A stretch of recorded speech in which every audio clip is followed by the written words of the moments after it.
है। माँ बाप देखने से माँ बाप अच्छे हैं, देख लिया ठीक है कि माँ बाप अच्छे हैं तो बेटा अच्छा हो जरूरी नहीं है। हाँ, बेटा जो औलाद होती है ना वो संगत से बिगड़ती है। माँ बाप तो खूब अच्छे, घर में परिवार अच्छा है, माँ बाप अच्छे हैं, सब अच्छा है, लेकिन उसकी संगत अच्छी नहीं है तो वो लड़का कभी अच्छा नहीं हो सकता। याद रखना,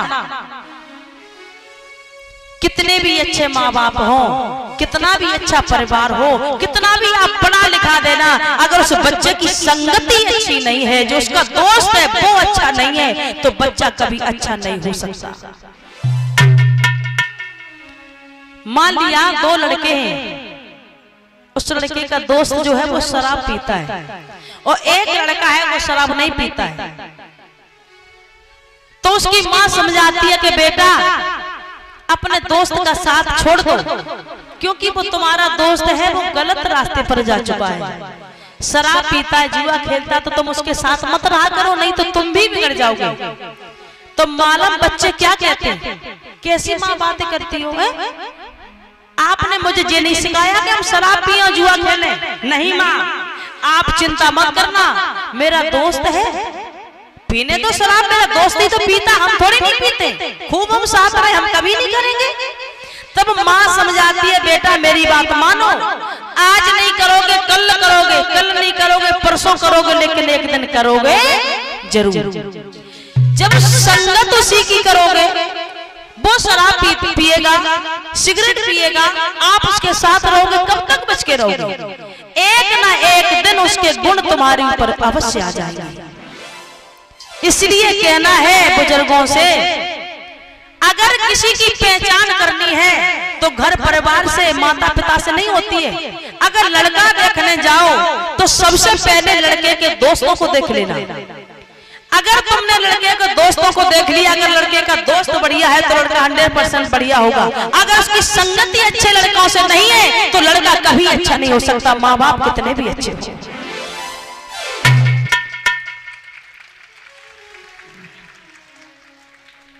इसलिए सबसे पहले अपने बच्चों की संगति को देखें, हमारा बच्चा किसकी संगति कर रहा है, वो व्यक्ति कैसा है।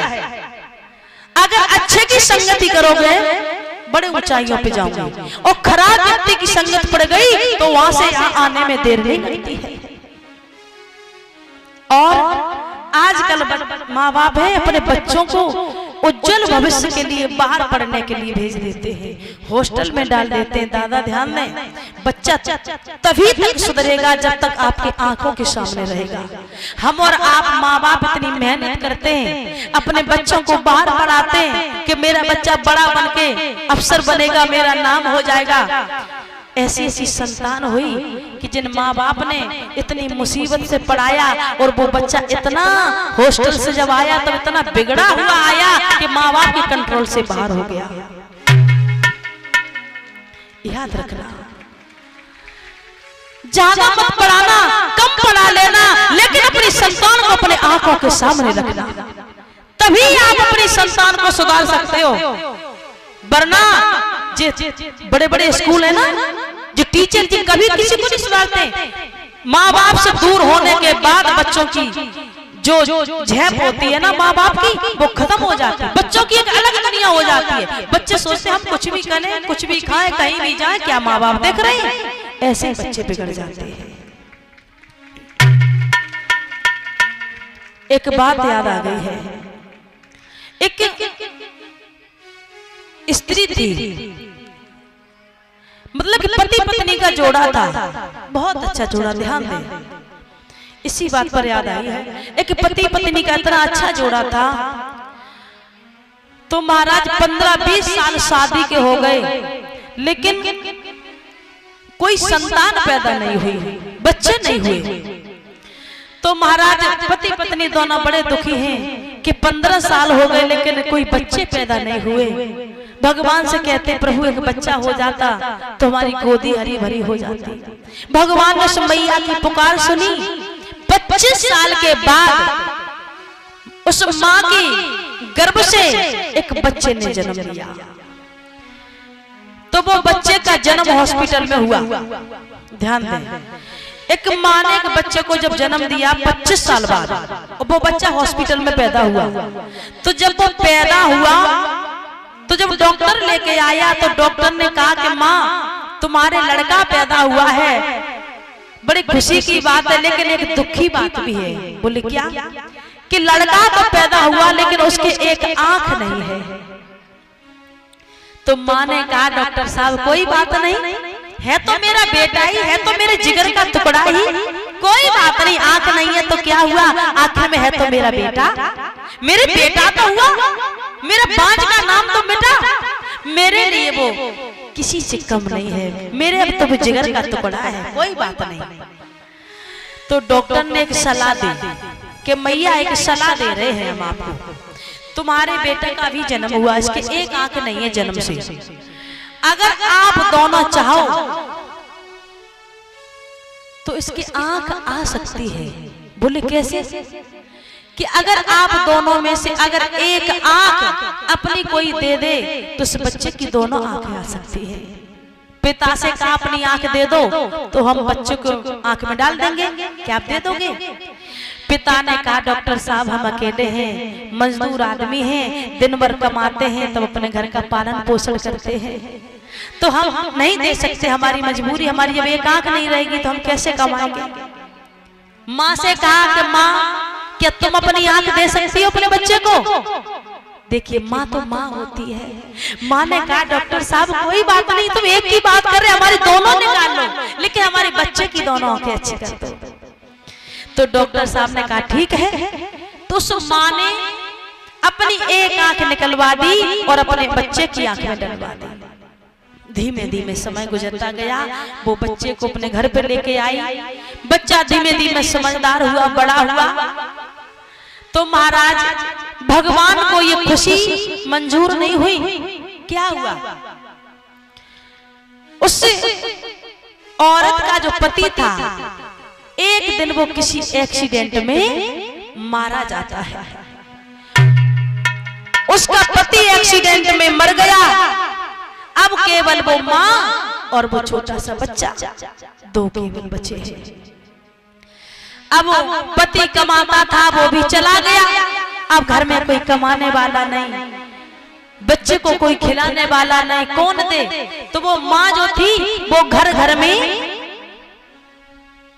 झाड़ू पोंछा करने लगी, किसी का झाड़ू लगाती, किसी का पोंछा लगाती, जो भी पैसा मिलता अपने उस पैसे से बच्चे को पालती, घर में काम करती, अपने बच्चे को पालने लगी। धीमे धीमे ऐसे समय गुजरता गया, काम कर करके अपने बच्चे को पालती रही। जब वो बच्चा पढ़ने योग्य हुआ तो उस माँ ने गांव के बाहर एक स्कूल था, उसमें बच्चे का एडमिशन करा दिया। अब वो फीस का खर्चा बढ़ा तो कमाने वाला कोई था नहीं, तो माँ किसी का गोबर उठाने लगी, किसी की झाड़ू लगाने लगी, सारे काम करती, घर घर में जाके काम करती, जो कुछ धन मिलता अपना पेट भरती और बच्चे को पढ़ाती। देखिए महाराज वो माँ मेहनत करती रही, बच्चे को पढ़ाती रही। बच्चे ने फर्स्ट डिवीजन से हाई स्कूल की परीक्षा पास की। माँ बड़ी प्रसन्न हुई कि चलो मेरी मेहनत रंग लाई, आज मेरे बच्चा फर्स्ट डिवीजन से हाई स्कूल में पास किया है। तो माँ का मनोबल और बढ़ा। तो माँ ने कहा मेरा बच्चा पढ़ने में तेज है, कोई बात नहीं, हम और मेहनत कर लूंगी, लेकिन अपने बच्चे को हम अच्छे स्कूल में पढ़ाऊंगी। तो उस माँ ने क्या किया, अपने बच्चे को बाहर पढ़ने के लिए भेज दिया। देखिए बाहर जब पढ़ने के लिए भेज दिया तो मैया पढ़ाई का खर्चा बढ़ा। जब पढ़ाई का खर्चा बढ़ा तो कमाने वाला कोई था नहीं, तो माँ जहाँ पहले दो दो घर में काम करती, फिर चार चार घर में काम करने लगी। इस घर में काम करती, इसके बाद इस घर में जाती, इसका काम निपटा के दूसरे तीसरे घर में जाती, चौथे घर में जाती, चार चार पांच पांच घर में काम करती, सारे दिन काम करती, सबका झाड़ू पोंछा करती, गोबर उठाती, जो भी पैसा मिलता अपने बच्चे के लिए पहुंचाता कि मेरा बच्चा पढ़ जाए, एक ही उम्मीद पर कि मेरा पति तो मुझे छोड़ के चला गया, मेरा केवल बेटा ही तो सारा है। अगर ये बड़ा आदमी बन जाएगा तो मेरा नाम हो जाएगा, मेरा बुढ़ापा सुधर जाएगा। देखिए अभी ये हालत हो गई कि माँ ने जो अपनी एक आंख बच्चे को दे दी थी तो माँ कानी हो गई। अब जिस घर में काम करती थी लोगों ने काम देना बंद कर दिया कि हम इसको काम नहीं देंगे क्योंकि ये कानी है और सुबह सुबह झाड़ू पोछा करने के लिए आ जाती है, इसको हम देख लेते तो हमारी अठैन हो जाती है, सारा दिन बेकार जाता है। तो माँ को लोगों ने काम देना भी बंद कर दिया क्योंकि कानी थी, थोड़ी काली थी, कुरूप थी, ऊपर से आंख नहीं थी तो कानी हो गई। लोगों ने काम देना बंद कर दिया। माँ बड़ी परेशान, तो बाहर जाके किसी का गोबर उठाती, किसी का घूरा डालती, खेतों पे काम करने लगी, लेकिन उसे अपने बच्चे को पढ़ाना बंद नहीं किया। हुआ ऐसा महाराज, बच्चा पढ़ता गया। एक दिन उस माँ की मेहनत रंग लाई और उस बच्चे ने अपने माँ के लिए एक पत्र लिखा कि हे माँ, तूने मुझे बड़ी मेहनत मजूरी करके पढ़ाया, आज तेरी मेहनत रंग लाई क्योंकि तेरा बच्चा बहुत बड़ा डीएम बन गया। बोलिए गोविंद भगवान की। तेरा बच्चा डीएम बन गया। अब मैया इतनी प्रसन्न है, आंगन में झूम रही है, नाच रही है। हे भगवान, तूने मेरी खूब सुनी क्योंकि मैंने मेहनत मजूरी करके अपने बच्चे को पढ़ाया, मेरा बच्चा डीएम बन गया। बड़ी प्रसन्न है, सोचती है कि मेरा बच्चा कुर्सी पर बैठेगा, मुझे भी बिठाएगा। लोग मुझे पहले कानी कानी कहते थे, अब लोग मुझे डीएम की माँ कह के बुलाएंगे। कितना बड़ा मेरा नाम हो गया, लोग मुझे डीएम की माँ कह के बुलाएंगे। बड़ी प्रसन्न है मैया का, खुशी का कोई ठिकाना नहीं। लेकिन एक खत के बाद 1 साल तक कोई पत्र नहीं आया। माँ कहने लगी मेरा बच्चा डीएम हो गया, अब तो मुझसे मिलने के लिए आएगा, हम अपने बच्चे को देखेंगे, मेरा बच्चा मुझे भी अपनी कुर्सी पर बिठाएगा।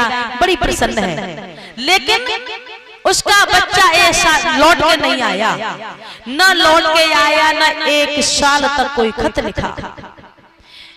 2 वर्ष के बाद एक खत आया। उस खत में लिखा है कि हे माँ, तेरा बच्चा इतना बड़ा डीएम बन गया, डीएम बन के बहुत बड़े घर से रिश्ता तय हुआ और उसी घर से तेरे बेटे ने विवाह कर लिया। तेरे घर में एक बहुत सुंदर बहू भी आ गई है। माँ ने जब सुना पत्र में लिखा कि मेरा बेटा डीएम बन गया, इतना बड़ा डीएम बन गया कि उसने विवाह भी कर लिया और मुझे बुलाया भी नहीं, मुझे बताया भी नहीं।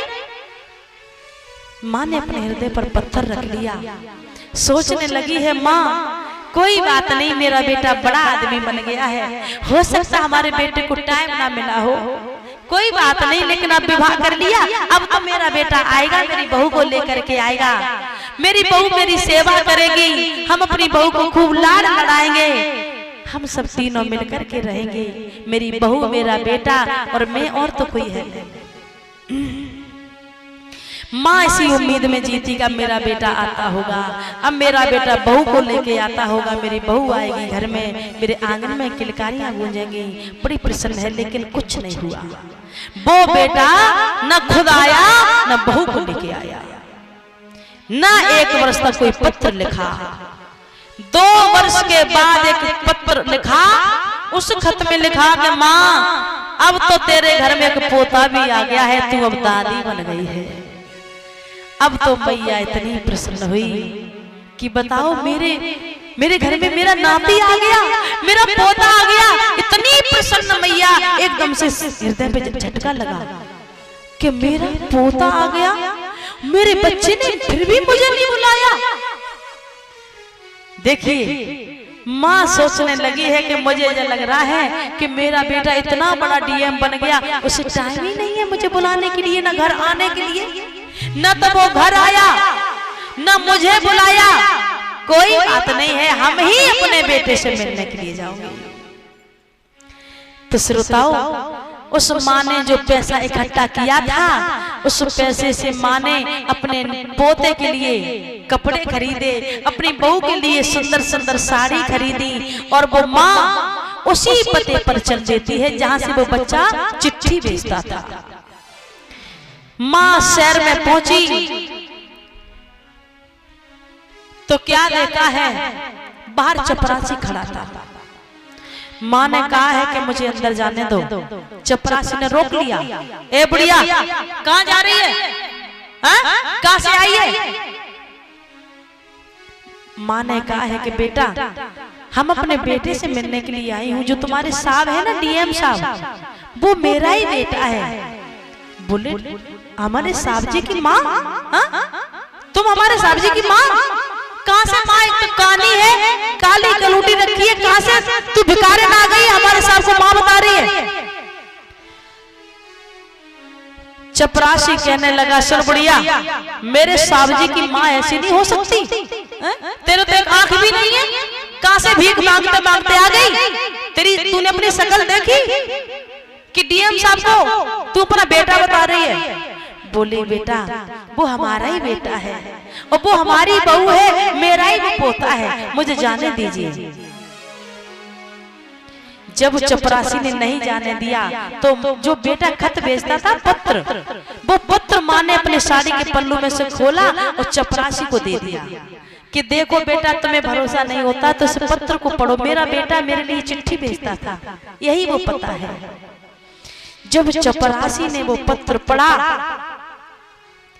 तो चपरासी के पैरों तले जमीन खिसक गई। कहने लगा, ये तो वही पता है क्या? ये हमारे सच में साहब जी की माँ है?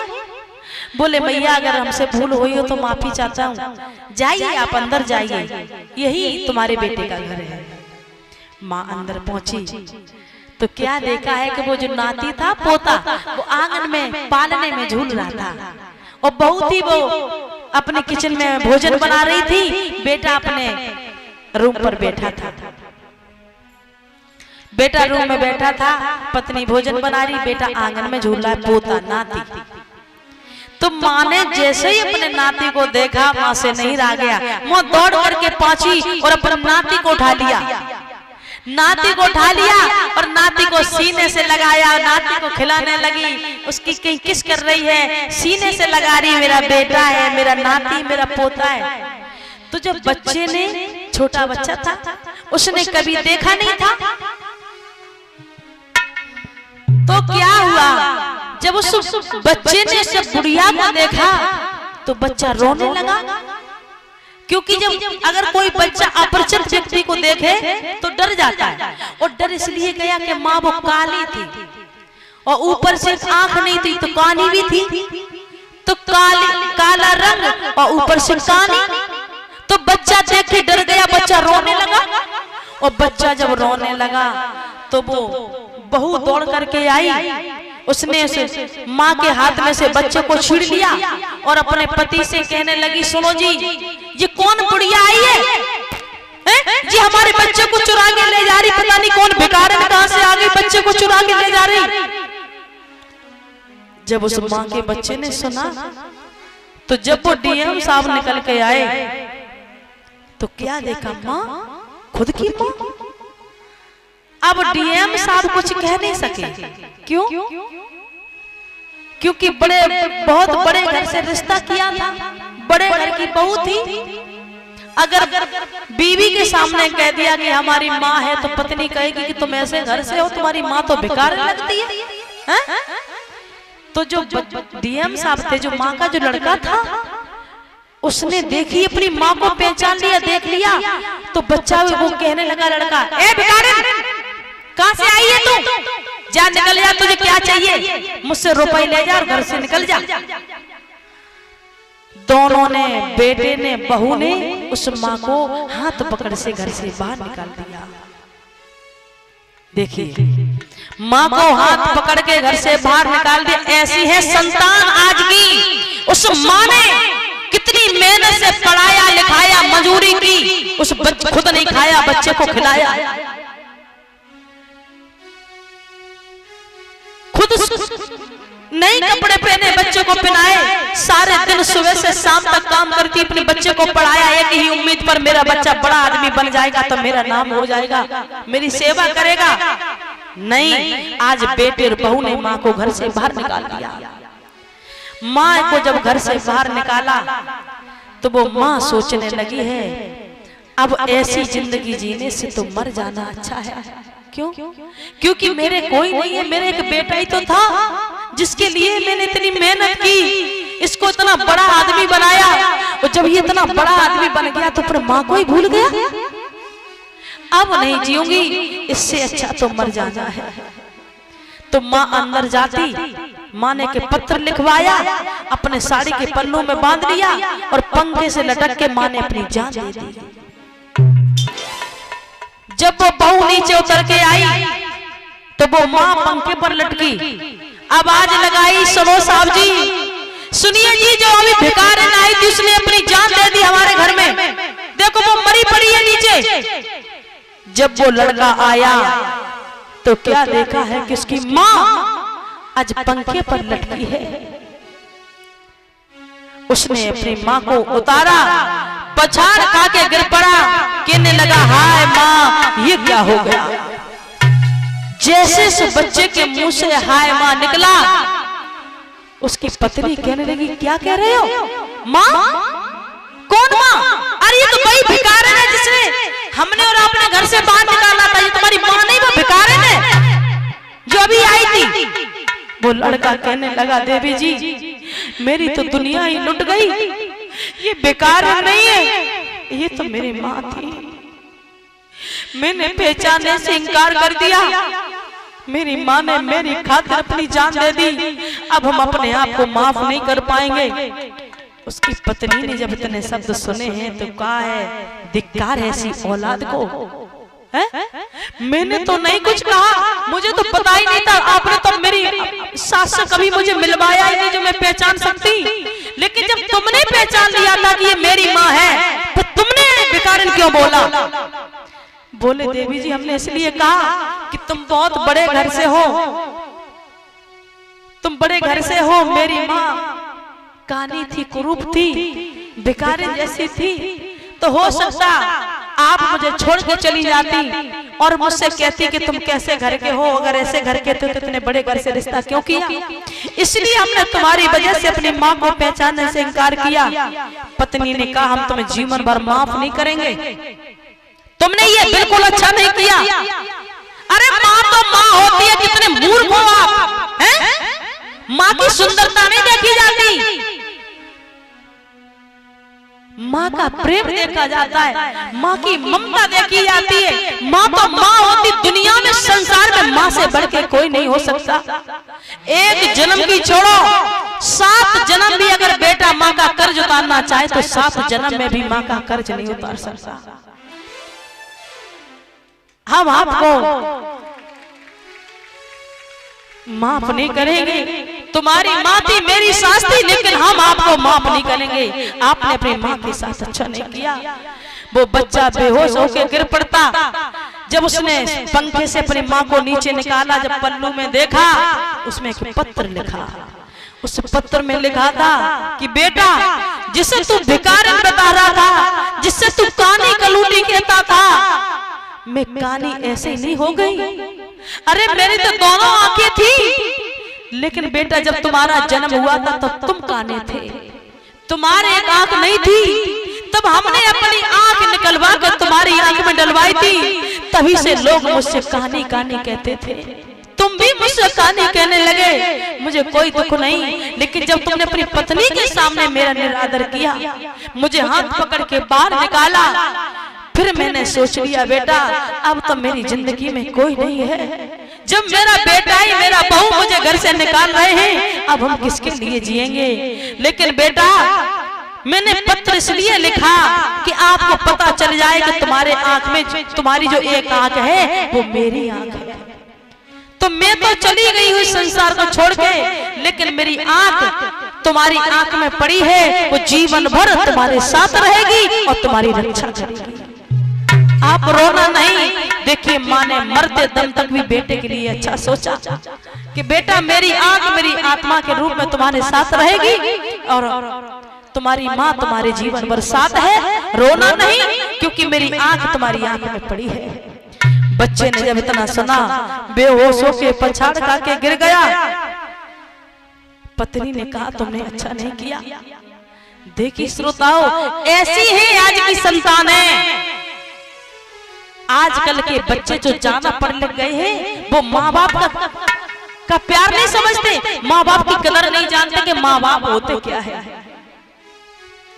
अरे भैया हम ये कहते पैसा कम कमा लो, लेकिन अपने रिश्तों को अहमियत दीजिए। माँ का प्यार है वो माँ को दीजिए। और भी ऐसे मैंने लोग देखे जिनकी शादी हो गई, शादी होते ही चूल्हा अलग रख लिया, माँ से कोई मतलब नहीं, पत्नी को लेके अलग रहने लगे। अरे माँ ने सारे जीवन तुम्हें पाला, 9 महीने पेट में रखा और माँ को ही भूल गए।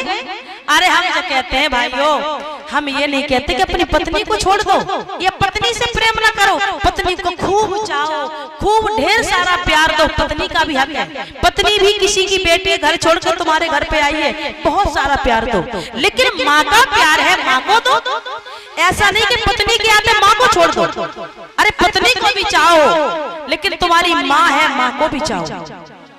देखिए इस संसार में 1000 रिश्ते बन जाएंगे, 1000 लोग मिल जाएंगे, लेकिन जो माँ होती है ना, माँ और बाप का प्यार तुम्हें जीवन में कोई नहीं दे सकता है। दुनिया के लोग अगर कुछ बांटना हो तो खुशियां बांट लेना, दुख मत बांटना, अपना गम मत बांटना। अगर तुमने अपना गम दुनिया वालों से बांट दिया तो दुनिया वाले मजाक बनाएंगे। एक माँ ही ऐसी चीज है जो बेटे का दुख वो अपना दुख समझती है, खुद दुखी रह लेगी, खुद रूखा सीखा खा लेगी, लेकिन अपने बेटे को कभी दुखी नहीं देख सकती। ऐसी होती है हमारी माँ। तो कहने का मतलब यही है, माँ बाप की सेवा करो, माँ बाप को प्यार करो। शादी होगी तो पत्नी को प्यार करो, बच्चों को भी प्यार करो, लेकिन माँ बाप को मत छोड़िए भैया। जिस माँ बाप ने हमने 9 महीने पेट में रखा, खुद नहीं सोई, रात भर तुम्हें पेट पर सुलाया, मल मूत्र साफ किए गीले में माँ सोई, तुम्हें सूखे में सुलाया, रात भर माँ जागी, तुम्हें हाथ के पल्लों में सुलाया। ऐसी माँ होती है, माँ की बराबरी कोई नहीं कर सकता। इसलिए भाइयों जहां तक हो सके अपने माँ बाप की सेवा करिए। माँ बाप संतान को इसीलिए करते हैं, जीवन भर वो तुम्हारी करते हैं, लेकिन बुढ़ापे पर तुम्हारा अधिकार है, माँ बाप की सेवा करो। क्योंकि ये वृक्ष इसीलिए लगाया जाता है, जब माँ बाप बूढ़े होते हैं तो वृक्ष के नीचे बैठ कर के छाया ले सके। जो बेटा होता है वो वृक्ष बताया है, बुढ़ापे की लाठी बताया जाता है। जब बुढ़ापा आता है तो माता पिता को अनाथ आश्रम में छोड़ आते हैं। कहाँ का न्याय है?